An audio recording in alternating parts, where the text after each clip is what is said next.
Así que bueno, formalmente los saludo a todos, Dios los bendiga. Este es nuestro segundo encuentro de nuestra materia.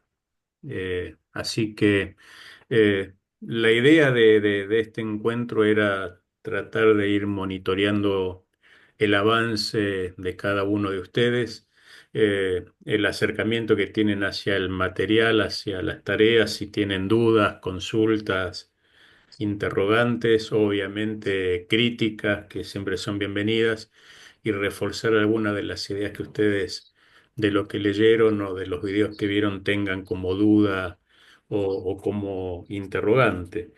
Así que bueno, estamos formalmente en la cuarta semana de nuestro recorrido según el sílabus. Esta semana ustedes se van a encontrar con un documento de CEPAL, que es uno de los más actualizados, que tiene que ver con la realidad económico-social de Latinoamérica. Más allá de que hay diversas fuentes y datos, en líneas generales, Banco Mundial, CEPAL, OEA, Banco Mundial, todos dan las mismas perspectivas y sacando algún punto de diferencia, mismos datos respecto de la situación. Básicamente es una realidad social compleja. Muchos o la mayoría de los países, según el Banco Mundial latinoamericanos, este año va a tener una tasa de crecimiento de entre el 2 y el 3%. Argentina tendría un poco más, entre un 3 y un 4, que no sé si eso es por evaluación económica cierta o por la moda de Milei, pero junto con Brasil, porque Brasil crece solo, básicamente con 200 millones de habitantes. Pero bueno, yo quisiera saber cómo les está yendo con la lectura, si les parecen apropiadas, si pudieron hacerlas, qué dudas tienen hasta este momento y darles tiempos para que ustedes puedan contarme al respecto, ¿no? Hola, buenas noches. ¿Qué tal? Buenas noches.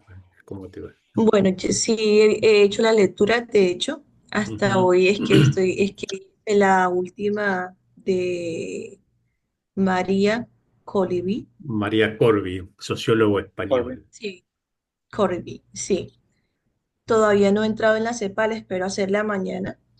Pero Sí. sí, de pronto con la de María Colville, no, fue un poco más para mí, porque hubo mucha terminología también con la parte Ujú. de, de la narración, a ver, la parte, ella habla mucho Él, acerca de perdón, toda la, interrumpo. Él es ah, un español ok, barcelonés es un, cuyo nombre sería María, pero María, es un ok, no hombre sé. gordito, viejo, de barba y pelado. Así que no es nuestra María latinoamericana, sino que es como si tuviera el acento en la A en vez de en la I. María, María. ok. Eh, pero bueno, él es Sí. un sociólogo profesional, así que como un médico utiliza mucha terminología muy concreta, ¿no? ¿Y qué te pareció? Bueno, entonces acerca de la espiritualidad laica que, bueno, Ujú. él menciona. Entonces, una de las cosas que yo estuve como recalcando es acerca de lo que dijo Carlos Marx, Sí. que hace como para mí un paralelo con lo que él estaba diciendo acerca de que la religión es el opio de los pueblos, porque él Ujú. estaba hablando acerca de que las creencias hacen mucho, o sea, cuando una persona tiene creencias, va la conciencia y eso trae poder sobre las personas. Sí. Y también habla acerca de la parte de la espiritualidad, acerca de la fe, acerca de la parte mitológica y narrativa. Y eso fue también bastante interesante, porque en realidad, pues, anteriormente las personas estaban más atadas de pronto a las creencias, pero como usted de pronto también estaba hablando en el video que compartió, pues Ujú. muchas personas, aún en el cristianismo, están guardando creencias y en realidad no están abarcando la parte de la fe espiritual en Cristo, sino que van como de la mano con una creencia y de alguna manera crean un sincretismo sí, religioso dentro de la misma, o sea, porque quieren llevar sus creencias, sus, las formas como la tradición oral que han recibido, quieren hacer una mezcla también con la parte ujú, del cristianismo. sí, Entonces es bastante interesante porque también se menciona que muchas eh, ciudades o muchos continentes también, pues que son, él habla de los postindustriales, habla de estos continentes que en estos momentos no están creyendo en nada, como la parte europea, ya Europa no está creyendo en Dios, tiene más en un agnosticismo y un ateísmo. ujú, Entonces, ellos están más envueltos eh, en el individualismo, en cuestionando la parte de que no hay un Dios o tienes que experimentar primero, que algo que también habla de la modernidad líquida, la parte de que esta generación lo que quiere es experimentar, si yo experimento, si yo, o sea, sí, es algo más fluido. Entonces, esa parte de María o sea, creo que cada historia que se está leyendo o cada libro, de alguna manera va de la mano. Tanto ok, su libro es como un complemento sí, de la el modernidad de líquida, este ahí. libro de María, y el libro de usted es un complemento de todo lo que se está hablando. Ok. Tres cosas rápidas. Cuando ustedes estén en la última unidad y tengan que leer mi otro libro, ahí ustedes van a tener más claro el panorama de lo que ahora parece parcial, va a estar todo más integrado, digamos, ¿sí? Déjenme hacerles rápidamente ¿Puedo solamente hacer un comentario? Por favor, sí, sí, Me llamó mucho la sí, atención la perspectiva de Corby, sí. ¿ya? Creo que es una propuesta de desconstrucción de la fe, Ujú, ¿ya? Llevándolo a una fe relativa, ¿ya? sí, Hay un mensaje de ciertos sectores políticos también y religiosos, ¿ya? Por algunas líneas liberales, invitando a esta ujú, espiritualidad laica o líquida, ¿ya? Sin fundamento.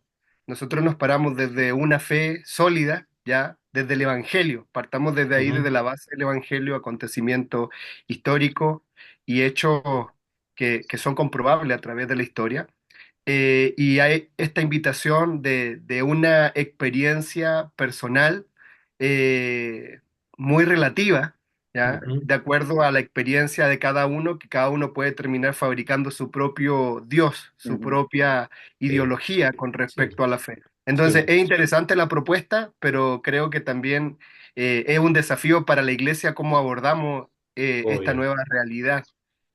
Tengan en cuenta y gracias, Guido, ¿no? Sí, veo bien. Eh, a ver, cuando ustedes analicen a todos estos autores y falta, ¿no?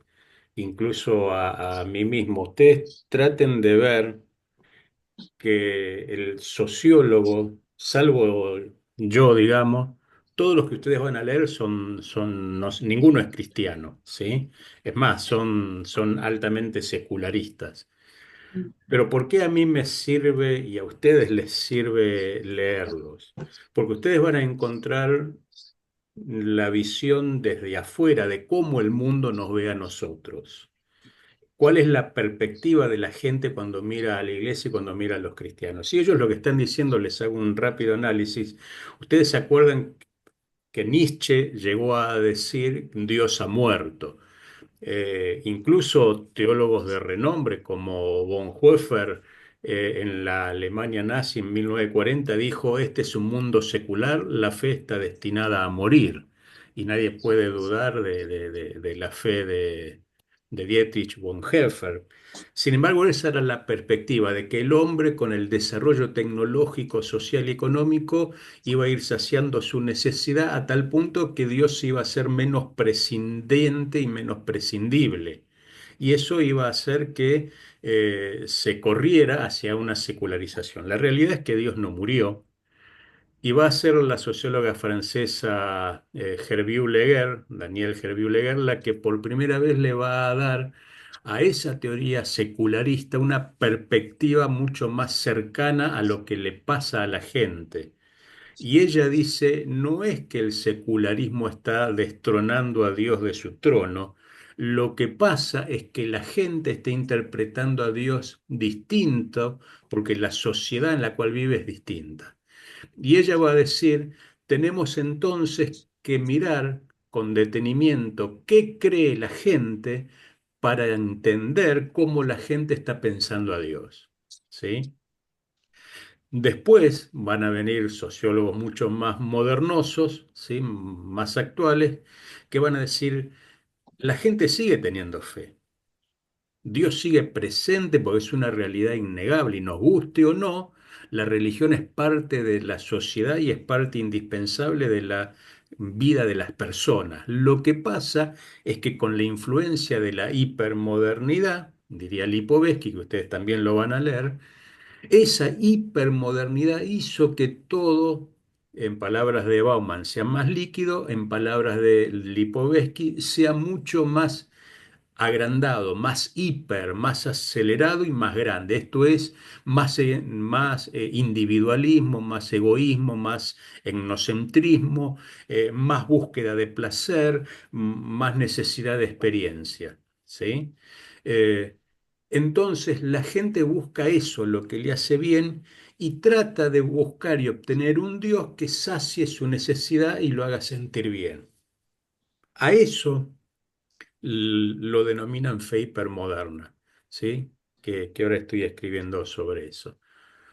La realidad es que nosotros como pastores, como ministros, como siervos de Dios, estamos parados, como decía Guido, en otro lugar. Sin embargo, muchas veces, ¿se acuerdan lo que dijimos en el primer Zoom? A veces los pastores somos un poco ingenuos, y lo digo con todo respeto, y yo me involucro, ¿sí? Me incluyo, quiero decir, porque pensamos que a nuestra gente la pastoreamos nosotros. Y la realidad es que eso es cierto, pero 4 horas a la semana, en el mejor de los casos. ¿Se entiende?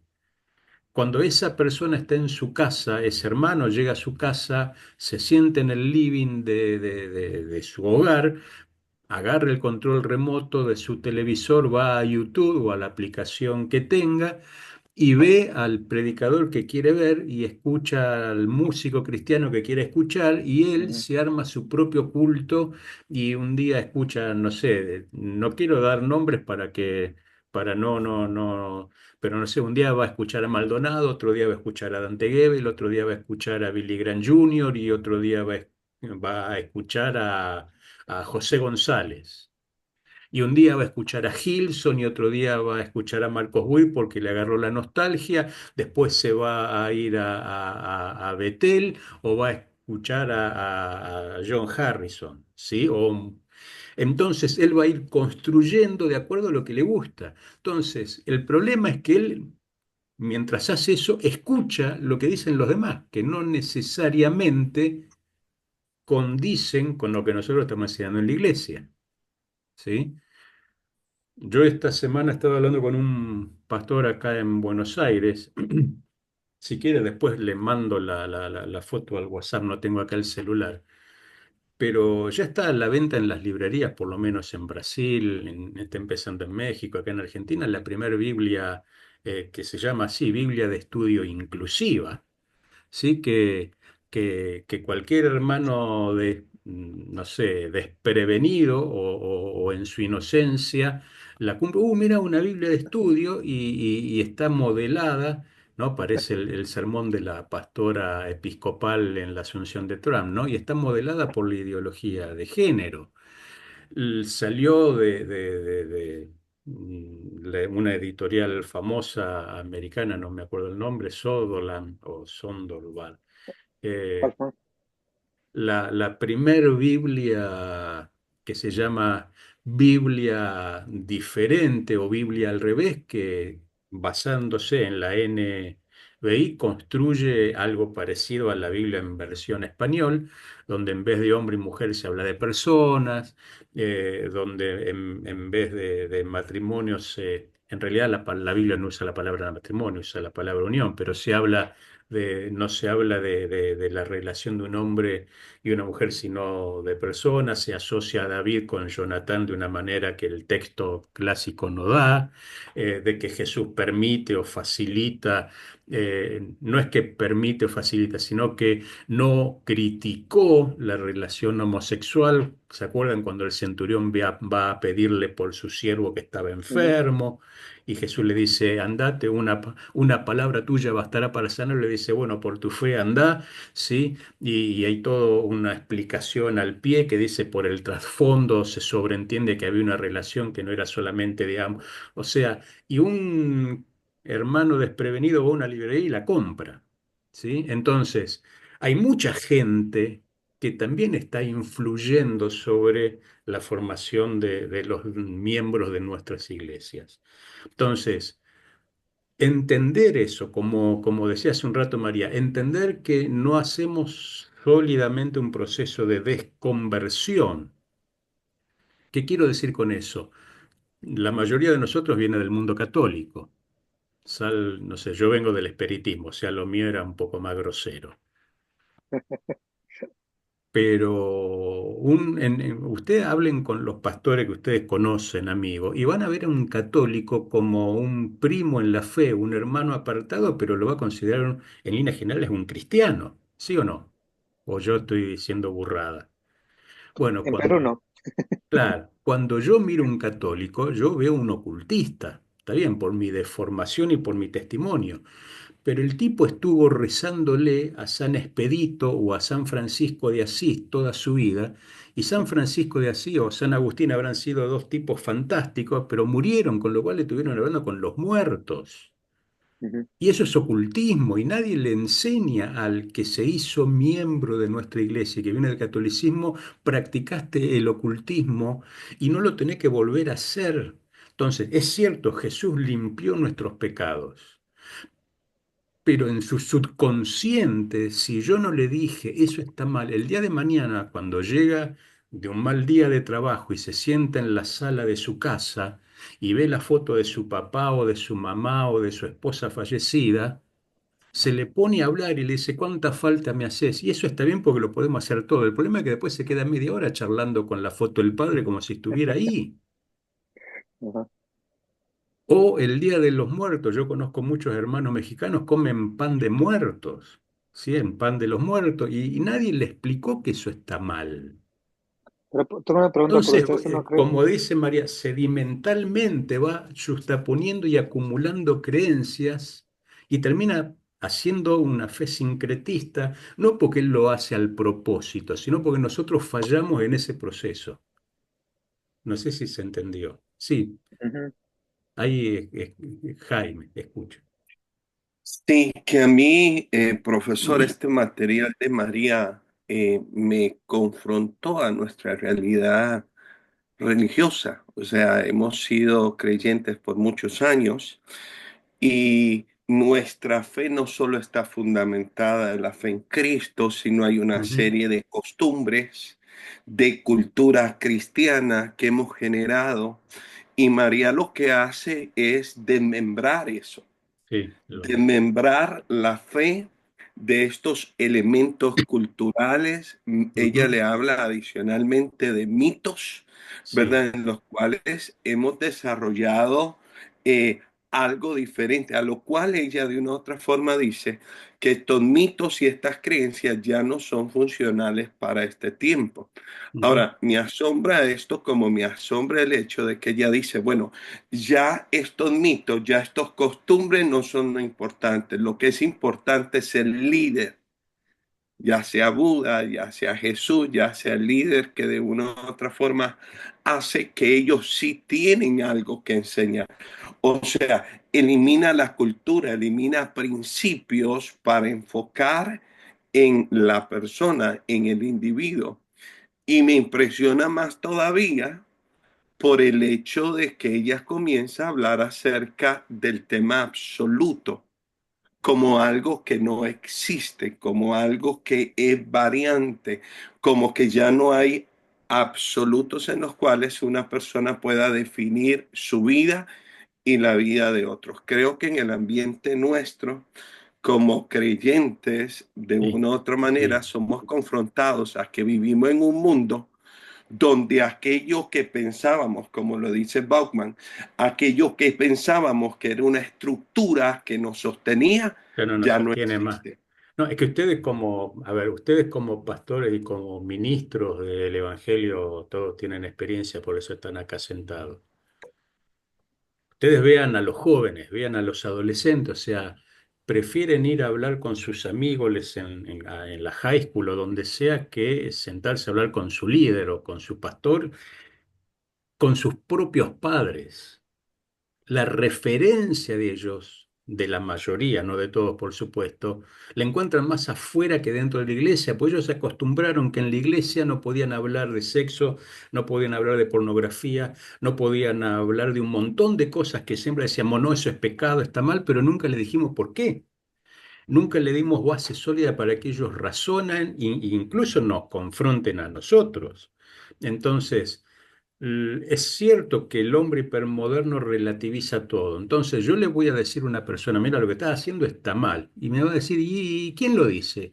Y lo dice Dios en su palabra, pero yo no creo en Dios. O eso es lo que Ujú, vos creés leyendo la Biblia, yo en la Biblia no creo.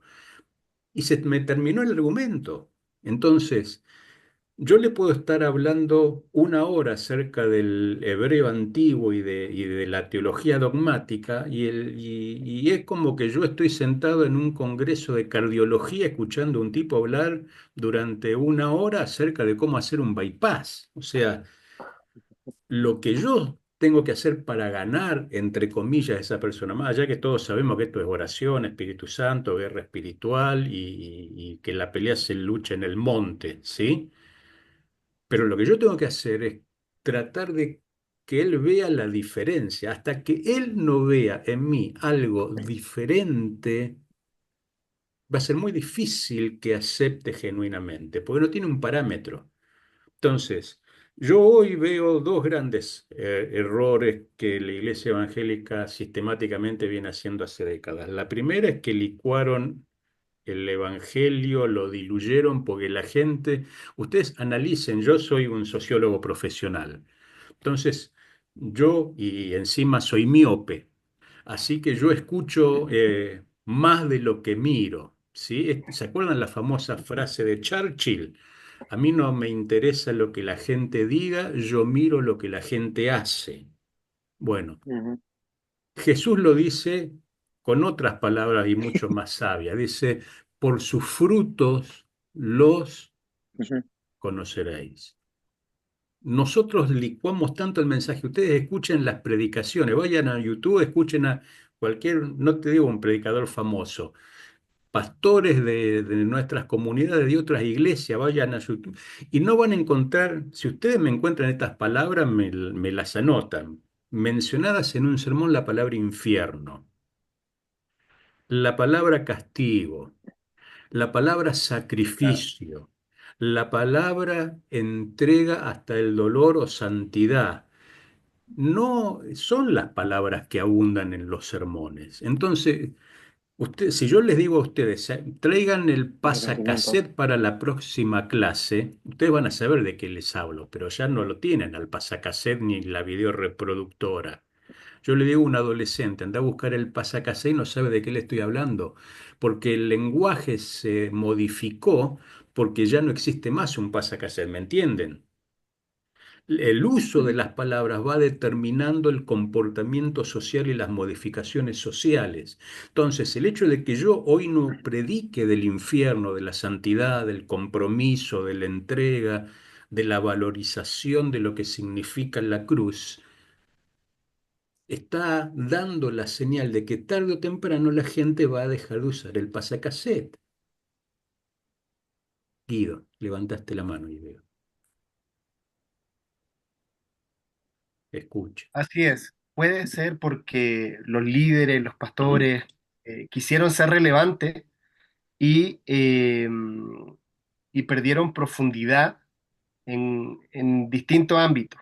Ya quisieron combatir con las mismas herramientas, y ser, entre comillas, contextuales a la sociedad. Entonces dijeron, bueno, licuemos el mensaje, hagamos esto más entretenido, Ah, metamos, no sé, toda la cultura de plataforma que hablaba por ahí en la sí. iglesia, y por ahí, no sé si fue Agustín Laje o un pensador, dijo, a las finales terminaron idiotizados, pero también idiotizando a la congregación, y hoy día las líneas intelectuales eh, tienen argumentos Ujú. que hoy día nosotros como iglesia no tenemos, producto de esto mismo. La cultura de entretención, de espectáculo, A se ha eso, tomado sí, a la eso, gente. eso es cierto lo que vos estás diciendo y yo lo comparto. Y, a ver, entre paréntesis, por lo que vos decías, el otro problema, no solamente que el Evangelio, sino que el otro problema es que pensamos que el Evangelio se tiene que enseñar. Es cierto que se enseña, pero el Evangelio no fue diseñado por Dios, y esto es lo que enseña la Biblia, para solamente ser enseñado, ¿sí? Sino para ser vivido, que son dos cosas absolutamente diferentes. Y Jesús lo dice muy claramente, se lo dice muy claro a sus discípulos, Juan 14, 21 al 24. El que me ama guarda Ese es mis mandamiento. mandamientos. El que no me ama, y dice Jesús, y mi Padre le amará y se manifestará a él. Por años, por lo menos en Argentina, no sé, en Estados Unidos y en los países donde ustedes están, pero por años. Yo me cansé en el mundo evangélico de ir a clínicas, seminarios, encuentros, talleres, retiros para hablar de la unción, de la segunda unción, de la tercera Ujú, unción, de más unción, del fuego, del poder, del avivamiento, de la gloria, todo lo que... Y Jesús da el secreto. El que guarda mis mandamientos, a ese mi Padre se le va a manifestar. Por el contrario, Jesús era sumamente pragmático. El que no guarda mis mandamientos, ese no me ama. Entonces podrá cantar 80 coros, hablar en lengua, colgarse del ventilador de techo, estar en todos los cultos, pero vuelvo, el Evangelio no se enseña, se tiene que vivir. Llega el punto en que Jesús es pragmático y dice por sus ujú, frutos. Entonces, yo no sé por qué nosotros ujú, creemos o la iglesia cree que alcanza con el discipulado para el bautismo o la célula o el sermón. El pastor, el líder, en mi opinión, que puede equivocarme, pero esto es lo que hizo Jesús con los discípulos. Estuvo tiempo con los discípulos, pasó tiempo, se tomó el tiempo de corregirlos, de evaluarlos, de mandarlos. Cuando volvían, los demonios se nos sujetan. No, no, no, no, no, están errando en el camino. Ustedes no se tienen que poner contentos porque los demonios se sujetan, pónganse contentos porque el nombre de ustedes está escrito en el libro de la vida. ¿Por qué no cae fuego del cielo y los mata a todos los samaritanos que no nos dejan entrar a la aldea? No, Juan, ¿qué estás diciendo? Vos estás loco, ¿no? Ese mismo Juan después escribe, hijitos amados, el que no ama a su hermano no ama a Dios. O sea, el Espíritu Santo trabajó en la vida del apóstol Juan. Pero ustedes permanentemente van a ver a Jesús confrontando, evaluando y corrigiendo a los discípulos. Apártate de mí, Satanás, le dice a Pedro. Hoy nosotros no comemos un juicio. Pero se entienden, nosotros hemos reducido el discipulado, el tiempo de evaluación, un curso de 3 semanas. Entonces, un cristiano no es el que levanta la mano y se sabe los cánticos. Un cristiano es el que cuando su jefe lo insulta es capaz de ir a su casa y orar por su jefe, ¿sí?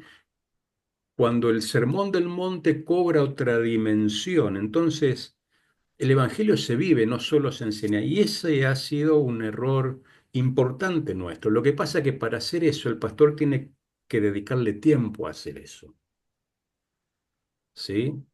No, no tiene que estar la secretaria en la oficina agendándole una entrevista pastoral para dentro de 47 días.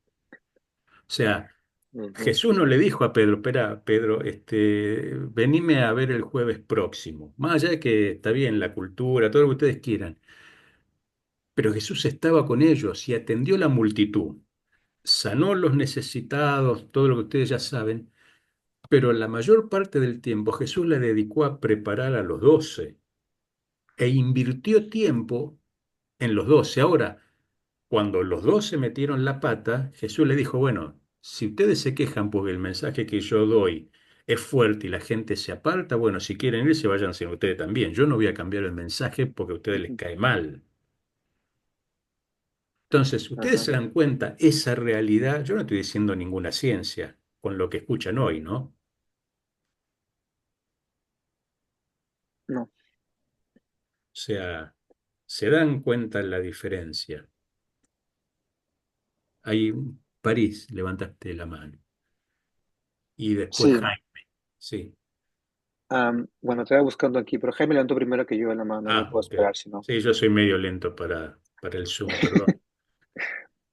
Jaime. Eh, eh, por eso es que yo veo que la cultura que hemos asimilado, la filosofía que la iglesia ha asimilado, es una filosofía de conversión y no de discipulado. Ujú. Entonces, el interés del pastor está en que la gente haga una decisión.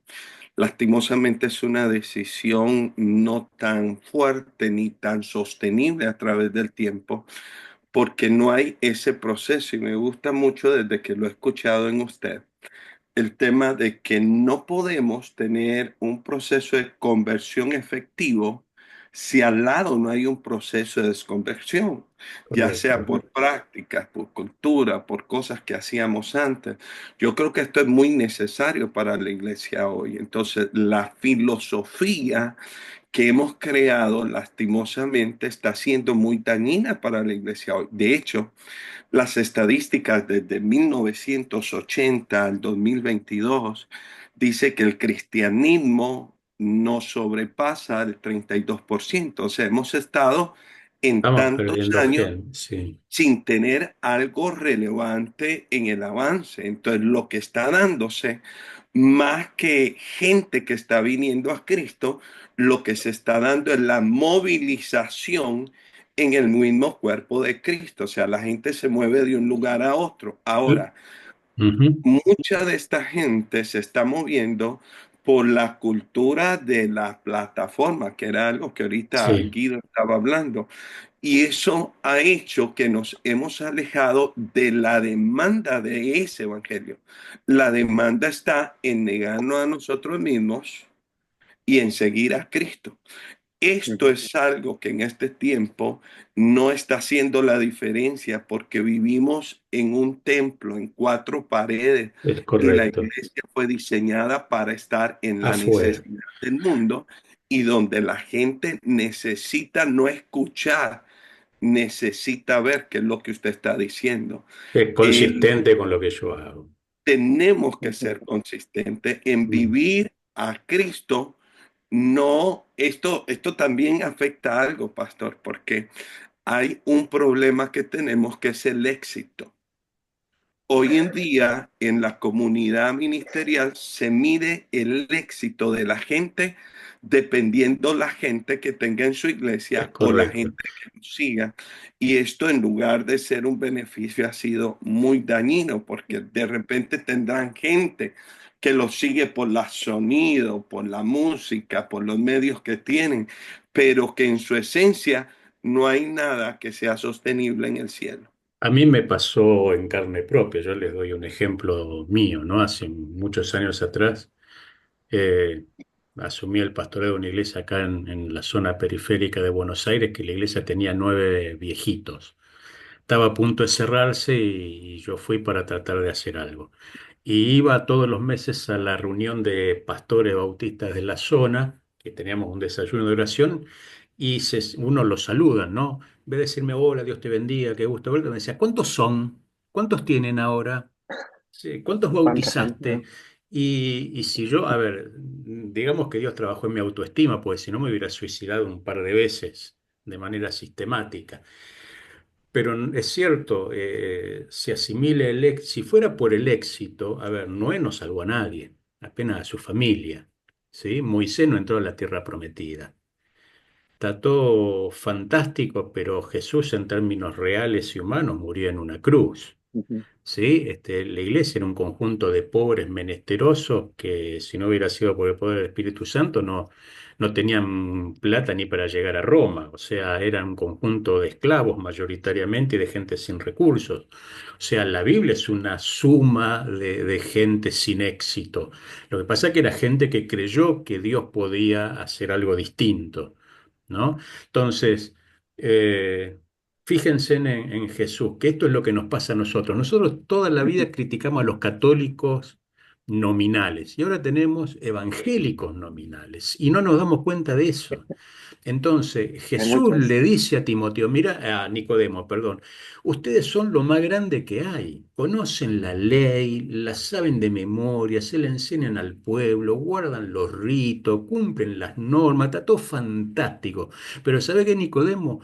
Te vas al infierno si no nacés de nuevo. Y Nicodemo le dice, no entendió, y le dice, ¿te das cuenta, Nicodemo? Vos sos un maestro de Israel, Juan 3:10, y no entendés lo que yo te estoy diciendo.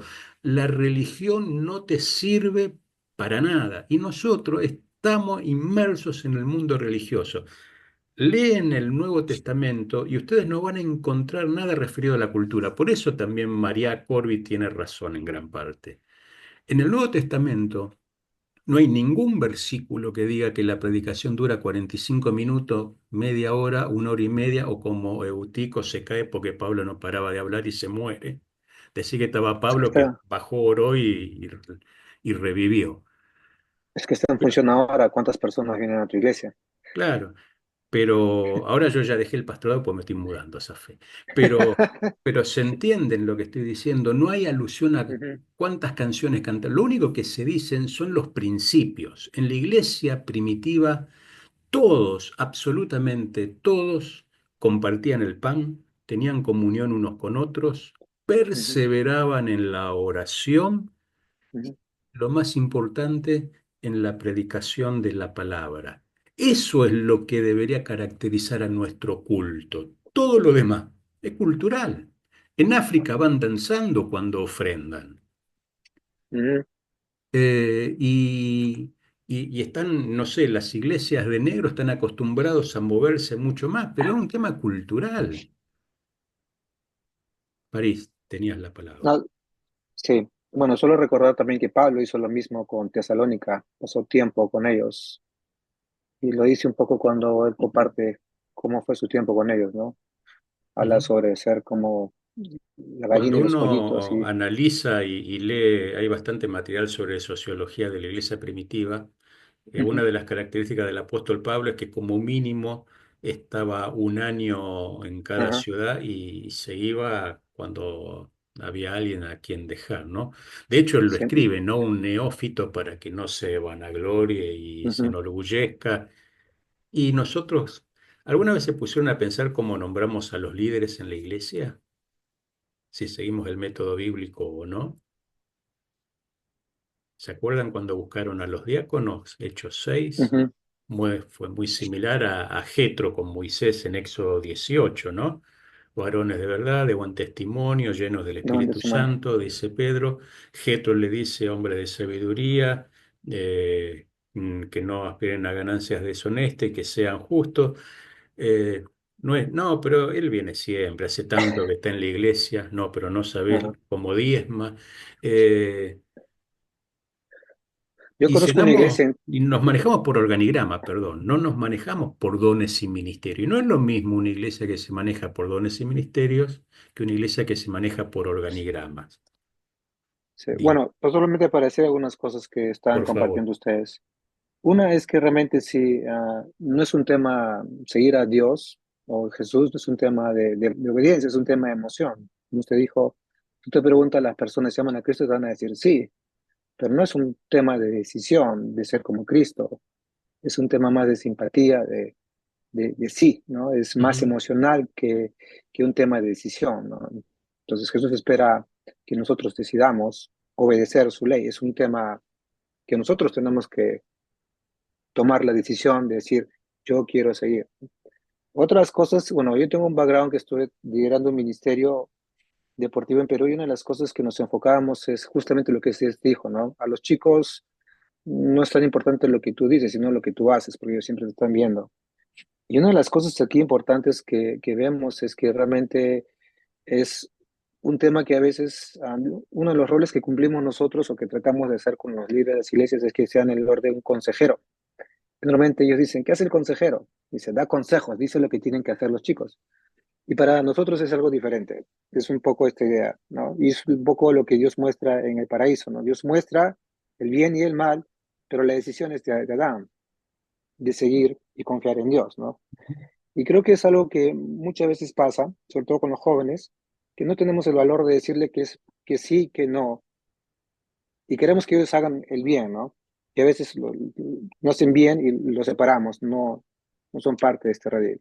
Pero parte de la transformación de cada uno de nosotros es que vamos de gloria en gloria y parte de eso es equivocarse. Entonces, una de las cosas que queremos ayudar es un poco que la idea es que es ayudar a la gente a conocer y a seguir a Cristo. Pero primero tengo que ser yo. No es acerca de ir a la iglesia, no es acerca de hacer una ceremonia, es acerca de conocer y crecer en tu conocimiento de Dios, ¿no? Es más, Pablo creo que él ora por los colosas en ese sentido, que puedan conocer la voluntad de Dios y puedan crecer en, Ujú. Sí. en inteligencia espiritual y todo eso, porque se necesita crecer y conocer a Dios, porque si no estamos conociendo a Dios o a Jesús, ¿a quién nos vamos a parecer? Y si tú le preguntas a un joven a quién quiere parecerse, probablemente no te va a responder a Lo Jesús, que te va a pasa es decir, que es más fácil evaluar sobre el cumplimiento de rito y liturgia "Ujú, que evaluar por fruto, porque evaluar por rito y liturgia me alcanza para saber cuántos vinieron hoy, el domingo, cuántos asistentes hubo y si veo regularmente a tal o cual hermano. Evaluar por fruto lleva tiempo de evaluación, de conocimiento y de cercanía. De hecho, le doy un caso, es una excepción, pero no deja de ser un caso. Una persona que nunca se bautizó, por ende no hizo ningún curso de bautismo, nunca asistió a la iglesia, no participó de la Santa Cena, fue un delincuente toda su vida, sin embargo le dijo, Señor, acuérdate de mí cuando entres en tu reino, ujú, y Jesús le dijo, de cierto te digo que hoy estarás conmigo en el paraíso. Entonces, Jesús meritó no el cumplimiento de ritos, sino una fe entregada y un estar atento". corazón que se estaba rindiendo en el peor momento de su vida. Estaban muriendo los dos. Sin embargo, en el propio acto de su muerte, Jesús seguía pensando en el otro. ¿Se dan cuenta de lo que estamos diciendo? Jesús estaba a punto de morir y le seguía preocupando la salvación del otro. No era el Ujú, asalariado. ¿Sí? Entonces, nosotros no tomamos dimensión de lo que significa vivir eso es vivir el Evangelio. O sea, no es que los cristianos morían en la iglesia primitiva porque Nerón era malo. Morían y estaban dispuestos a morir porque Jesús era el Señor de su vida con lo que ese término significaba en el contexto que lo usaban.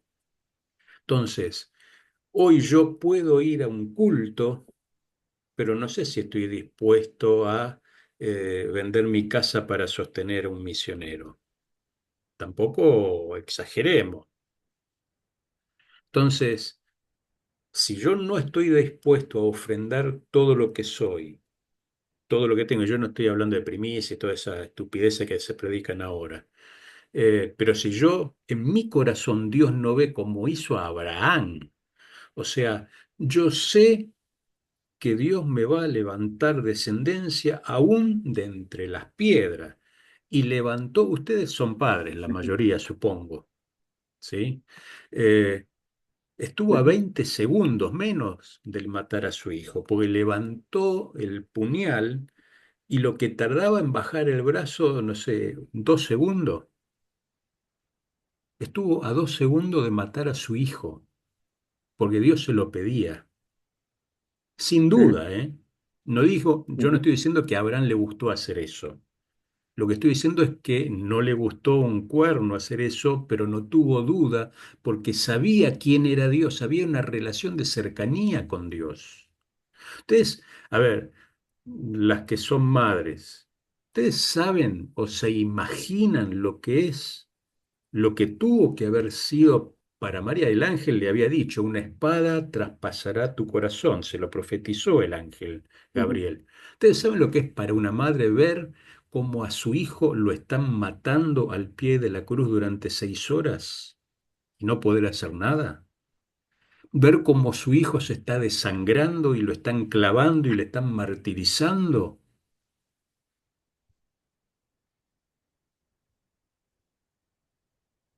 ¿Alguien puede decir que eso no era fe? Pero nosotros decimos, no, pero si predico más de 40 minutos la gente se va porque se le junta la hora del almuerzo. O sea, o sea, no somos conscientes de las barrabasadas que pasan en una iglesia evangélica. Entonces, muchas cosas son culturales, pero también ustedes saben por experiencia y por conocimiento de la palabra que la Biblia es como la matemática, ¿vieron? 2 más 2 siempre es 4. Todo Ujú, lo que el hombre sembrare, eso también segará. Entonces hoy muchos pastores, y muchos de los pastores, me incluyo, nos quejamos de los cristianos carnales, de los cristianos no comprometidos, de los que no quieren venir a la iglesia, de que siempre sirven los mismos, pero es lo que nosotros hicimos. O sea, el castillo no se construyó solo, porque quien que quiera hacer una torre no se sienta antes y ve si tiene todo el material para hacerlo. Pasa que es como ustedes dijeron, el éxito nos obnubiló. Eh, Sin embargo, dice San Pablo, y ustedes lo saben, el que se humilló hasta lo sumo y murió en una cruz fue exaltado y Dios le dio un nombre que es por sobre todo nombre. Yo no sé cómo funciona ujú, la matemática de Dios, pero sin muerte no hay vida. Y como ujú, dice Juan 12, si el fruto no cae en tierra y muere, no da fruto, queda solo, muere. No hay manera, no hay forma, puede estar todo el día en una iglesia que si no da fruto, muere. Y esa premura, yo quizás esté cegado, pero yo no la escucho muy usualmente en los púlpitos. bueno, es fácil de Moody verlo si la gente no se está arrepintiendo. Es que Moody, ustedes conocen a Moody, sin duda. Bueno, los biógrafos de Moody dicen que él terminaba, antes de que termine de predicar, la gente corría hacia el altar arrepentida y llorando por sus pecados. Ujú, Yo no digo que tenemos que ser como Moody. Lo que digo es que a la gente le tenemos que decir, mira, esto es simple. Hacé lo que vos quieras con tu vida. Lo que tenés que saber es que te vas al infierno. Y el infierno es tan ujú, real como el carro que estás manejando. Y hasta que no seamos capaces de decir eso con simpleza, porque Jesús no usaba ni griego, ni hebreo, ni vuelos léxicos. Su mensaje era claro, preciso y contundente, pero fue cercano a la gente. Entonces, ujú, el maestro de la ley era Nicodemo, era Caifás, era Anás, pero la gente lo seguía a Jesús. ujú, Y si ustedes leen atentamente Juan, allá por el capítulo 12 se van a dar cuenta que los fariseos dicen entre sí, el pueblo se está yendo detrás de él, tenemos que hacer algo porque estamos perdiendo a la gente. Y ahí es que ellos toman la ujú. decisión del complot para Matarlo. matarlo. O sea, la gente veía diferencia. Y esta es la verdad. La gente iban por los peces y los panes sin duda. Pero no todo el mundo le podía dar los peces y los panes, ese es el problema que tenemos nosotros. O sea, uno dice, eran reinteresados, pero aunque sea por los peces y los panes, Jesús les predicaba el Evangelio. ¿O alguien puede dudar que Jesús no les predicó el Evangelio? O sea, después gritaron crucifícale, pero todos habían escuchado el Evangelio y la decisión había sido de ellos. Ujú, Entonces, ustedes van a ver con el avance de la materia que van a ir viendo cómo esta religiosidad, la carta privada, desinstitucionalizada, pónganle el nombre que ustedes quieran, es hoy por hoy mucho más usual, es más común. Y yo tengo una mala noticia. Eh, el Evangelio dice que las señales de Mateo 24 se tienen que cumplir y se van a cumplir. Y eso significa que el amor de muchos se va a enfriar y que aún los escogidos van a ser engañados por falsos maestros y profetas. Entonces, no hay buena expectativa. Lo que yo tengo que hacer es todo lo que está a mi alcance delante de Dios para predicar lo que tengo que predicar.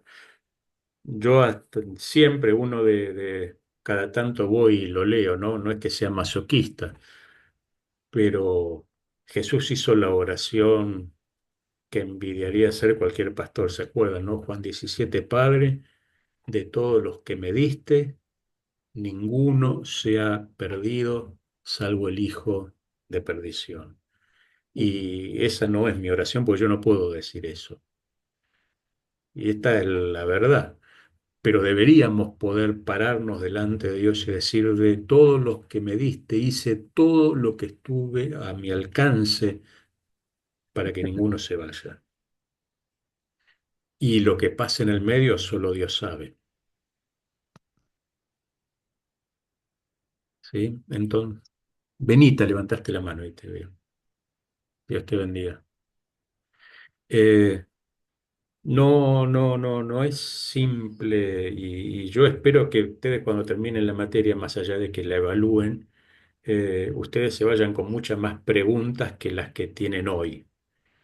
Porque si ustedes se van con muchas más preguntas, significa que van a tener más tiempo de pensar o por lo menos de interrogarse cosas que todos nos tenemos que interrogar. Yo ahora estoy escribiendo un libro sobre la influencia de la hipermodernidad en la iglesia, del secretismo evangélico y demás para una editorial y yo recorro muchas iglesias y veo y hago ahí de sociólogo profesional. Ah, hay cosas que uno ve, yo no los voy a compartir por respeto, pastores en un yate en Miami con la esposa diciendo, acá estamos, hermano, preparando unos días gloriosos de campaña y vinimos a esta excursión en el yate para que Dios hable a nuestro corazón, porque queremos hacer algo grande para Dios y con obviamente las cadenas de oro, los anillos y todo lo demás. No digo, cada uno es, Limpiándose la cocaína de la nariz. más o menos cada uno, ¿no? Puede hacer. Pero así como yo encuentro ese video en YouTube o en los Reels y en las redes y te dice la iglesia y yo soy el apóstol tal, también lo ve la gente. A ver, yo soy argentino. El Papa es argentino, lamentablemente. ¿Sí? Y no lo digo despectivamente, sino porque yo lo conocí, porque yo estudié 8 años en la Universidad Católica, hice toda mi maestría y mi PhD en sociología en la Universidad Católica Argentina y él era, en su momento cuando yo llegué, era referente, había sido muchos años rector de la universidad y demás, arzobispo de Buenos Aires. Es sumamente carismático.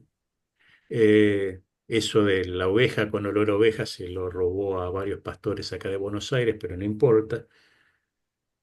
Pero es muy triste ver el papel del líder religioso, ¿sí? Que está presto para juzgar, pero que está sesgado políticamente. Bueno, esa realidad también hoy pasa, por lo menos en Argentina, que está todo tan dividido con Milei. Yo lo veo en muchos pastores, ¿no? Entonces, la iglesia, si Dios hubiera querido salvar a la gente por los políticos, no hubiera creado la iglesia. Pero a Dios se dio cuenta, ¿sí? Que los políticos no son muy confiables y dijo, no, esto lo tienen que hacer mi pueblo. El problema es que después los líderes de su pueblo se dieron vuelta y estamos haciendo cualquier otra cosa. Pero la única esperanza real que hoy tiene la gente se llama Jesucristo y los únicos encargados de llevar la palabra somos nosotros. Y Dios nos va a juzgar precisamente por cómo lo hagamos. Y yo me puedo ir al infierno con 200.000 personas o puedo irme al cielo con 8 personas, no importa. En 1979 vino a Buenos Aires el famoso pastor coreano que ya falleció, John Paul Hichot, ¿no? Que en ese tiempo tenía la iglesia más grande del mundo. Y se imaginan la clínica, los pastores lo primero que le dijeron es, ¿cómo hiciste para tener semejante cantidad de personas? Y el coreano dio una conferencia que duró unos 10 minutos, básicamente, donde dijo, esto es simple, bueno, contó su testimonio y dijo, Dios es lo más importante para mí porque me sacó de la pobreza, me curó la tuberculosis, me arrancó de la muerte, un montón de cosas. Entonces, Dios ocupa el primer lugar en mi vida. Entonces, como Él ocupa el primer lugar en mi vida, también lo ocupa en mi agenda. Dios es el primero que llena mi agenda. Así que yo todos los días tengo entre 8 y 9 horas de oración por día. Ujú, Cuando termino de orar, el resto es para mi agenda. Entonces, y yo me acuerdo hasta el día de hoy, ¿sí? Era un adolescente cuando él vino. Miren si pasó tiempo. Eh, Dios es lo más importante de nuestra vida, pero no necesariamente lo más importante de nuestra agenda. ujú, Entonces ahí tenemos un disvalor que es raro, ¿sí? Tengo más tiempo para mi junta administrativa que para la oración. Tengo un problema. Pedro le dice a los discípulos y a los diáconos, ustedes atiendan las mesas, muchachos, Hechos ujú, 6:4. Nosotros, estaba hablando de los apóstoles, nos dedicaremos a lo único que no podían delegar, al ministerio de la oración y la palabra. Todo lo demás lo hace el resto. ¿Cuántos pastores ustedes conocen que cantan, abren el culto, tienen la oración por las necesidades, predican, oran por las ofrendas, despiden a la gente y salen a la puerta a saludar? Y voy a decir, no tenía nadie que ore por las necesidades, por lo menos.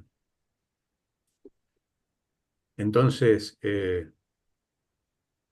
la prioridad en la práctica la marca la agenda.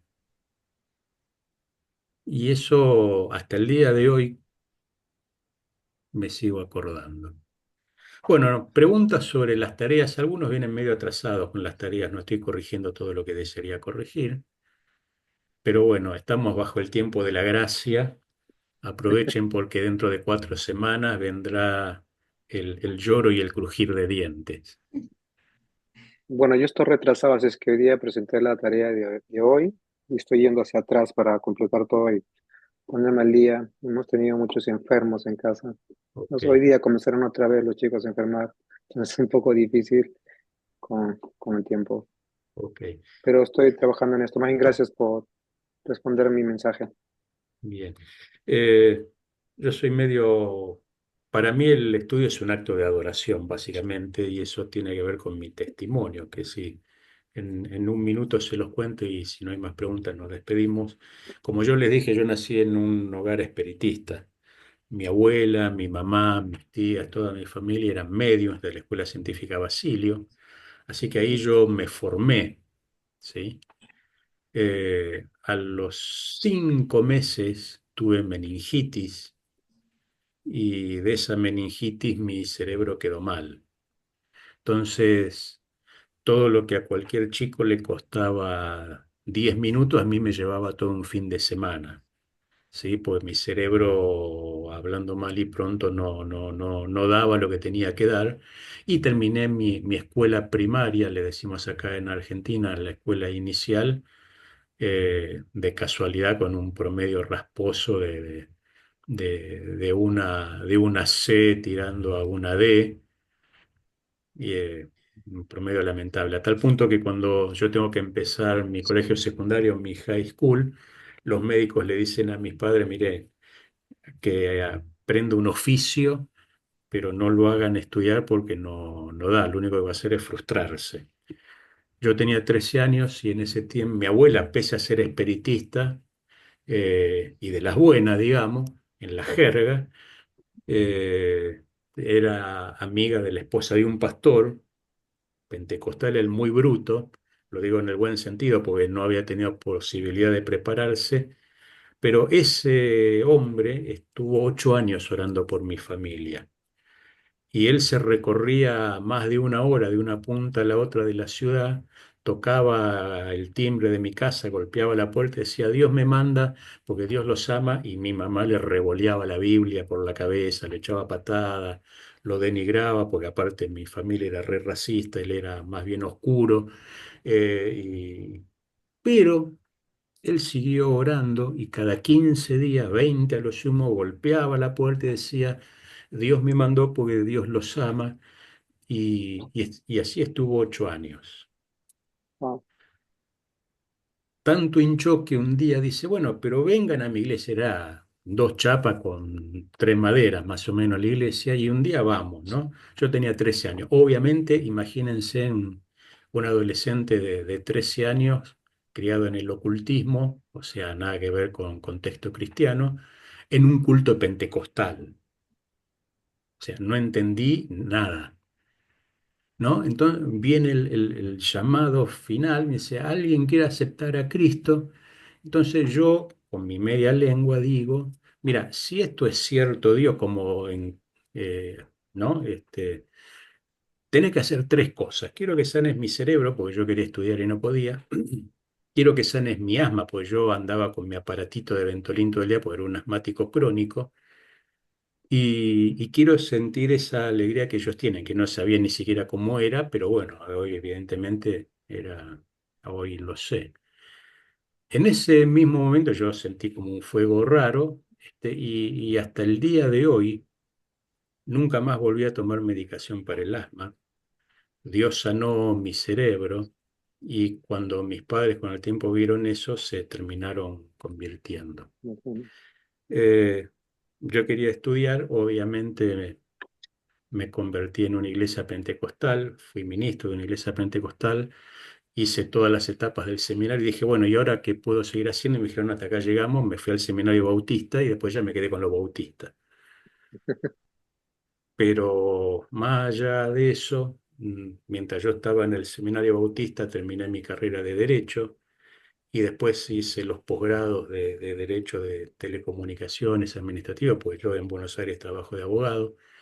Y después me interesó la sociología, así que entré, hice la maestría en sociología, hice mi PhD, terminé mi maestría en antropología, y acá estamos. Con lo cual, lo que yo quiero decir es que Dios literalmente sanó mi cerebro. Si Amén. ustedes piensen en todo eso, siendo gerente legal de una multinacional muchos años del grupo Telefónica, o sea, con un trabajo full time, con 3 hijos, con la iglesia y con el seminario, pues yo era docente. Así que, moraleja de todo esto, duerman menos, pero nadie se murió por leer, Ujú. ¿sí? Y, Pastor, y tengan en cuenta que lo que ustedes hacen de formarse también es un acto de adoración a Dios. amén. Sí, Benita, Pastor, yo quiero preguntar la parte de la tarea final por y hacer favor. una pequeña referencia a esto, pequeña porque sé el tiempo nos gana. Y lo primero que leer estos libros me impactó porque son libros realmente, no tienen nada que ver con el Señor como usted dijo, y me di cuenta que lo importante de tener una buena formación cristiana para leer estos libros, porque es muy fuerte, pero me ayudó mucho a mi vida personal. Entonces, lo dije el domingo en la iglesia, que cuando la tecnología avanza, Dios ha muerto, pero algunos dicen que Dios está vivo y goza de buena salud. Y entonces viene la palabra que dice, mas el justo por la fe vivirá. Que Ujú. pueden haber, decir lo que sea, tradiciones, mitos, metáforas, pero nosotros los cristianos andamos por fe. Ahora, la otra parte que me gustó el aporte que usted dijo, que yo he pasado por muchas iglesias, pero no es porque yo he querido, sino porque los años de creyentes, ¿no? Iglesias muy tradicionales y iglesias pentecostales, pero el hombre se ha encargado de como que de moldear cosas que no están en los esquemas de la Biblia, pero algo que dijo usted que me impactó, me ayudó mucho, ¿no? La conclusión de todo eso fue cómo lo haría Jesús. Realmente creo que es el método más correcto de trabajar en una iglesia. Y bueno, yo le doy las gracias a Dios porque en cada reunión se va aprendiendo. Y una amiga hace poco del grupo me dijo, Benita, nosotros no somos del grupo de la multitud, que recibían la palabra, veían los milagros y seguían a Jesús y lo crucificaron. Y del grupo de los 12, porque recibimos la evidencia del bautismo del Espíritu Santo, vamos a ser el grupo de los tres que estuvieron en el monte de Getsemaní en la transfiguración de Jesús. O sea, una relación más cerca de Jesús nos va a ayudar a tener una vida diferente. Creo que esa es la conclusión en mi propia vida y me imagino que también los hermanos tendrán su propia conclusión. Lo que yo quisiera saber es acerca del último tema, ¿cómo se hace, profesor? O sea, ¿qué es lo que se demanda? Algo que me marea a mí es que en el sílabus dice una fecha y en la parte de la portada dice otra fecha. Entonces, siempre estoy con una sensación que me estoy perdiendo una Ujú. sesión. Entonces, pero bueno, eso ya se sobrelleva. Pero, ¿cómo se hace el examen final, por favor? Ok. Ustedes van a ver que en el sílabus están las fechas marcadas por la duración. Se supone que es una unidad por semana. 8 semanas, 8 unidades. Sin embargo, cuando ustedes van a la plataforma, ustedes van a tener una fecha de entrega del trabajo 2, del trabajo 3, del trabajo 4, pero yo no puse una fecha final de entrega. La pueden presentar. Lo ideal sería que las lecturas se presenten en esa semana y se cierra, pero ustedes tienen ese tiempo abierto porque hay algunos que van a estar más demorados y no hay problema. Respecto del trabajo final, lo ideal es que cuando usted llegue a la última semana, la semana 8, ¿sí? Déjenme a ver si lo vemos juntos, si me dan un segundo. Eh, Déjenme subir el sílabus. ¿Lo están viendo ahí? No, ¿Se ve? Bueno, yo acabo de subir el sílabus. Ustedes van a ver, sí, Se está viendo el ensayo final. ok. Ustedes ven semana a semana, 20 de enero, 26, ¿sí? Las lecturas asignadas. En la plataforma ustedes van a ver la fecha de cada unidad para que ustedes suban la tarea, pero en una fecha de cierre. Y en la unidad 8, acá está, la actividad de 30 puntos es la entrega del trabajo. Ese trabajo tiene ciertas particularidades que yo traté de poner, que no sé dónde está, esperen que... eh, está acá mismo, denme un segundo. Eh, Elaborar un ensayo final sobre la misión de la Iglesia en el siglo XXI. El estudiante considera como base cada una de las lecturas previas. El documento deberá tener al menos 10 páginas y vale 30 puntos. Una vez que cierra la materia, que es en marzo 16, Ujú. formalmente ustedes tienen una semana más para entregar ese ensayo final. Ok. Por eso ustedes deberían ir preparándolo desde ahora. No quiere decir que si alguno necesita una semana más no la va a tener, ¿sí? En mi relación con Estela yo siempre digo, te paso las notas y dice el alumno tal o cual necesita un par de días más y lo estiramos. Pero ese trabajo, ustedes tienen que sintetizarme toda la materia. ¿Qué fue de cada una de esas 8 unidades lo que más les sirvió, lo que menos les sirve, lo que más les gustó, lo que menos les gustó? Me dirán, esto me pareció un desastre, esto me encantó. Y al final de todo es una síntesis. ¿Cómo ustedes piensan que esta materia les puede ayudar o no en su ministerio? Ustedes me dirán, yo creo que esta materia me puede servir en A, B y C, o me pueden decir, esta materia fue una pérdida de tiempo por A, B y C y no la voy a utilizar. Lo que me interesa es que sea fundado, ¿sí? Y Ujú. eso tiene que tener como mínimo 10 páginas. Ustedes me tienen que demostrar en esas 10 páginas que leyeron Ok. y que vieron los videos. Entonces me van a citar, Bauman dice tal cosa, Lipovetsky dice tal cosa, yo lo comparto, me parece que está mal, Marsili dice tal cosa, yo opino lo contrario. Es eso, porque más allá del resumen de las 2 hojas semanales, ustedes tienen que decir en qué les pareció y por qué, básicamente. No sé si se entendió lo que yo espero. Claro, Ahora, esas 10 páginas no me gasten 2 hojas en la presentación. O sea, no quiero índice ni quiero presentación. Yo quiero 10 hojas de texto, comentario. Ok. ¿sí?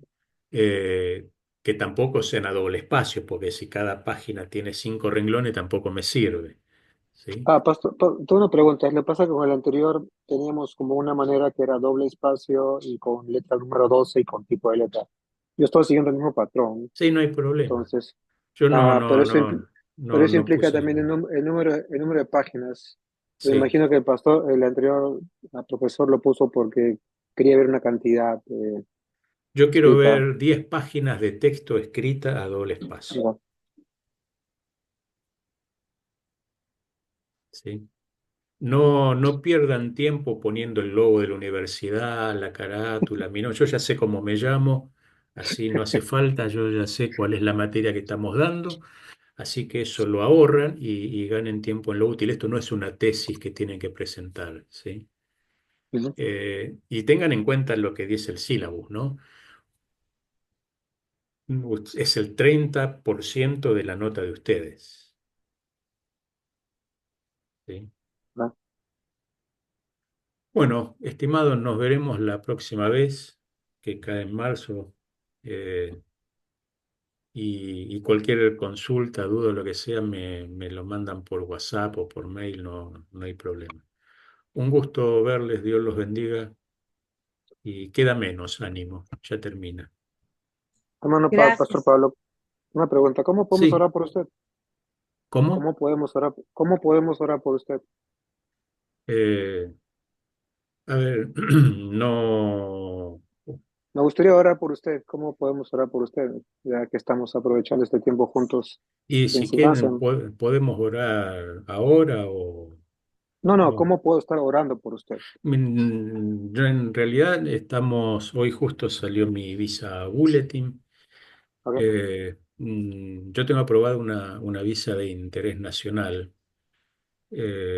y que está aprobada por un proyecto que presenté ante UCIS para realizar en Estados Unidos, que lo aprobó en 60 días y el NBC en otros Ujú, 30 días, así que desde agosto del 2023 yo tenía todo aprobado, estaba esperando que en el Visa Bulletin aparezca mi fecha prioritaria, que justo hoy salió y salió, digamos, entró.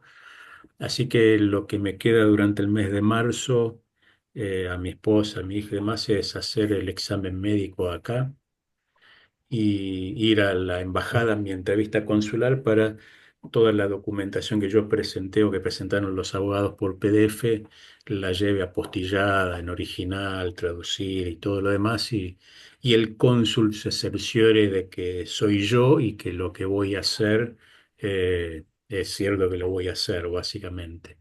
Pero bueno, estoy en la etapa final. Nosotros estamos migrando de Argentina.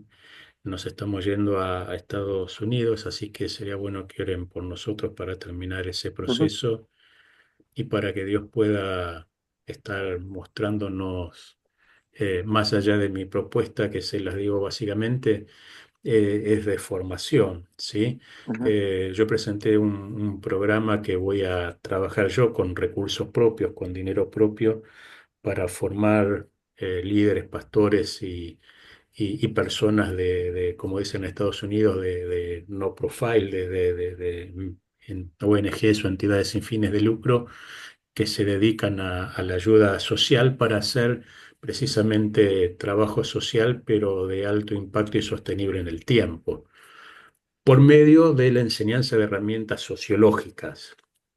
Y que una vez que ese programa esté funcionando, está todo esquematizado, ¿no? el Estado americano del City Hall de la ciudad tal se pueda ahorrar dinero porque una iglesia Ujú. se comprometió o una ONG a hacer tal o cual tarea. Eh, ¿Qué quiere decir eso? De cara al gobierno se ahorra plata en algún momento, pero de cara a la iglesia, que es lo que más me importa, nos ayuda a nosotros a hacer trabajo comunitario en medio de la comunidad de manera cierta, usando herramientas sociológicas. ¿Que son herramientas sociológicas? El pastor no se junta con los líderes en la iglesia y dice, vamos a abrir un comedor, o vamos a enseñar inglés, o vamos a hacer un curso de ciudadanía, o vamos a ver qué hacemos con esto, con lo otro, sino que usando trabajo de campo, encuestas, censos, entrevistas en profundidad, evaluaciones, con observación participante, saber realmente en 10 manzanas o 10 cuadras alrededor de la iglesia cuál es la necesidad, y en base a eso y en base a los recursos, estructurar programas de ayuda comunitaria que sean eficientes. Pues yo puedo tener una clase de inglés que vienen 8 personas, pues no le sirve a nadie, ¿sí? Eh, Eso me permite conocer realmente la necesidad de la comunidad en la cual está la iglesia, me permite que la gente conozca que la iglesia está interesada en esa comunidad y que quiere ayudar, y establecer un vínculo de contacto. Como yo les dije en la clase pasada, Jesús nunca sanó a ninguna persona sin haber hablado con ella, ¿no? Ujú. Eh, y la idea de esto es hacer trabajo social, como decimos los pastores, pero que pueda ser direccionado en función a conocimientos científicos. Yo sé, por eso hice la evaluación, lo que la necesidad de la gente es. Y en función de eso, si yo sé que la necesidad de la gente, no sé, es trabajo, y puedo con el City Hall adecuar bolsas de trabajo y enseñar oficios o lo que sea, va a ser mucho más atractivo para la comunidad que enseñar, no sé, matemática. Pero bueno, de eso se trata, y la idea es que yo ya tengo varias instituciones religiosas que están interesadas en ese programa, y ese es el momento en el que nos encontramos hoy, ¿no? Y Ujú. para que Dios direccione, pues también tenemos varias ofertas pastorales, y Dios nos tiene que guiar a donde Él quiere que esté, y no donde, aunque la oferta sea atractiva, no necesariamente es lo que Dios quiere. De hecho, tan amplio es el abanico que tengo ofertas de iglesias bautistas y de iglesias pentecostales, para que ustedes vean que puede salir cualquier cosa. Oh, Bueno, Charlo va a ser un buen lugar, hay muchas iglesias pentecostales. Sí, yo no. A ver, mi teología es muy lineal, es lo que está en el Nuevo Testamento. Después vemos si la salvación se pierde o no se pierde. Primero vos se salvo, después te preocupás por lo segundo. Si soy arminiano, ¿no? Una vez que esté muerto a nadie le interesa. Bueno, gracias por la oración. Siempre es bienvenida. No es una buena manera. Y estamos con CLIE porque en junio lanza mi libro ya formalmente, que es como decía Benita, el libro se llama ¿Cómo sería mi iglesia si Jesús fuera el pastor? aleluya. Así Sí, que ustedes lo leerán a partir del 3 de junio, que sale a la venta. Bueno, ahora sí, Dios los bendiga, gracias, Dios y lo bendiga, quedamos pastor, para en Gracias, contacto. pastor. una bendición escucharlo. Hasta luego. Igualmente, saludos a todos, bendiciones. Dios les bendiga, buenas noches. Gracias, buenas Dios le noches, bendiga. bendiciones.